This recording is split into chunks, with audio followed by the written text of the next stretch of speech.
નમસ્કાર મિત્રો, આજના વિડીયોમાં આપણે જોઈશું નરેન્દ્ર મોદીનું બાળપણ, સંઘર્ષમય જીવન, રાજકીય કારકિર્દી, તેમને લખેલા પુસ્તકો અને રાજકીય કાર્યોમાં મહત્ત્વના કાર્યો અને તેમની અદ્વિતીય પ્રતિભા. સતત 4 વખત મુખ્યમંત્રી અને 3 વખત પ્રધાનમંત્રી બનનાર ભારતના લોકલાડીલા પ્રધાનમંત્રી શ્રી નરેન્દ્ર મોદીનો જન્મ 17 સપ્ટેમ્બર 1950ના રોજ મહેસાણા જિલ્લાના વડનગરમાં થયો હતો. ઘરની સ્થિતિ અત્યંત નબળી હતી. દારૂણ ગરીબીમાં તેમનો ઉછેર થયો. માતાનું નામ હીરાબા અને પિતાનું નામ દામોદર દાસ હતું. માતા હીરાબા પરચુરણ ઘરકામ અને મજૂરી કામ કરતા હતા. દામોદર દાસ મોદી ચાની લારી ચલાવતા હતા. ચાની નાની દુકાનમાં નરેન્દ્ર મોદી પિતાને મદદ કરવા માટે જતા હતા. આમ નાનપણથી જ તેઓ મહેનતશીલ હતા. પ્રાથમિક શિક્ષણ વડનગરમાં લીધું. શાળામાં ભણતા ત્યારથી જ તેઓ RSSના સભ્ય બન્યા હતા. આમ શાળા શિક્ષણ દરમિયાન જ રાષ્ટ્રીય સ્વયંસેવક સંઘ દ્વારા તેમનું ઘડતર થયું અને દેશ માટે કાર્ય કરવાની ભાવનાનો વિકાસ થયો. નરેન્દ્ર મોદી સ્વામી વિવેકાનંદને પોતાનો આદર્શ માનતા હતા. 13 વર્ષની વયે તેમના લગ્ન નક્કી કરવામાં આવ્યા, પરંતુ તેમને લગ્ન જીવનમાં સફળતા ન મળી અને 17 વર્ષની વયે તેમનું લગ્ન જીવન ભાંગી પડ્યું. 17 વર્ષની વયે તેમણે ગૃહત્યાગ કર્યો. ગૃહત્યાગ કરી હિમાલયમાં રામકૃષ્ણ પરમહંસના બેલુર મઠમાં રહ્યા હતા. રાજકારણ વિષયમાં પહેલેથી જ રસ હોય નરેન્દ્ર મોદીએ ગુજરાત યુનિવર્સિટીમાંથી રાજકીય વિજ્ઞાન વિષયમાં અનુસ્નાતકની ડિગ્રી મેળવેલી હતી.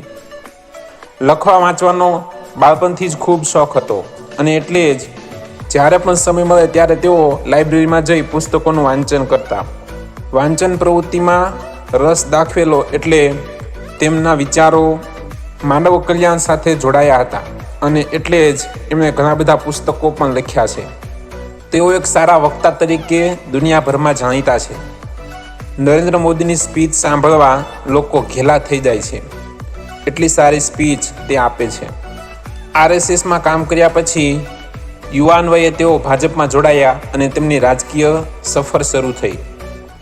ભાજપના સભ્ય, કાર્યકર અને છેલ્લે મહાસચિવ બન્યા.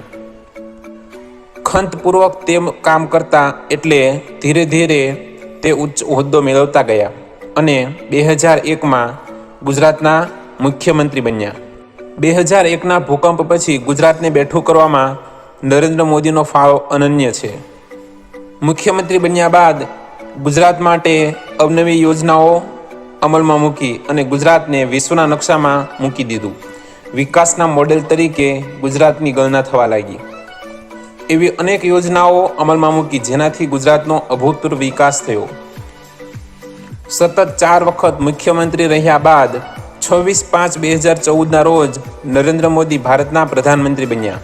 સ્વતંત્ર ભારતના 15મા પ્રધાનમંત્રી તરીકે તેઓ ભારતીય લોકોમાં લોકલાડીલા નેતા બની ગયા અને એટલા સરસ કાર્યો કર્યા કે માત્ર ભારત જ નહીં, વિશ્વના દેશોએ પણ તેમના કામની નોંધ લીધી અને અનેક દેશોના પ્રવાસ કરી ત્યાં પણ ભારતનો ડંકો વગાડ્યો.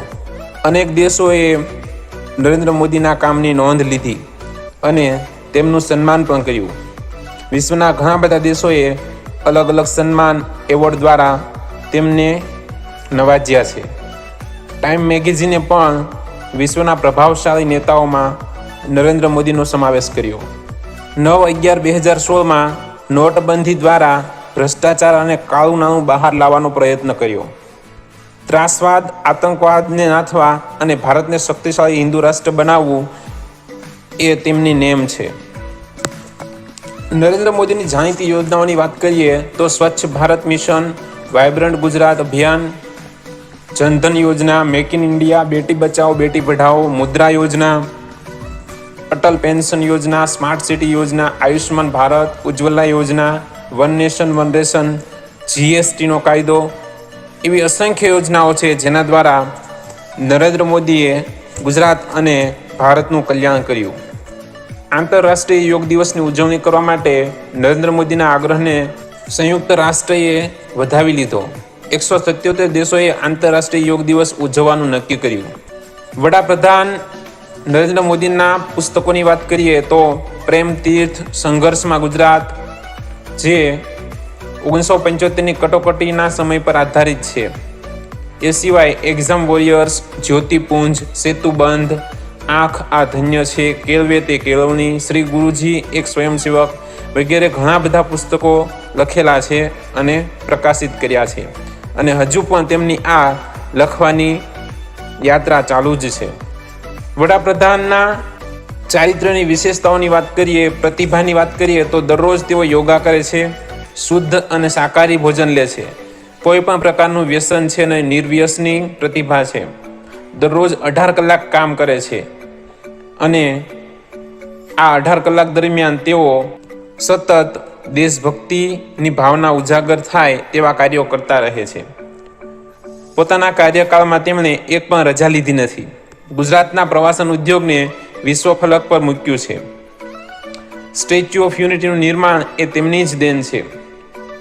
ગુજરાતના સૌથી લાંબો કાર્યકાળ ધરાવતા મુખ્યમંત્રી, જમ્મુ કાશ્મીર ભારતનું અભિન્ન અંગ બની જાય એ માટે તેમણે કલમ 370 બંધારણમાંથી નાબૂદ કરી.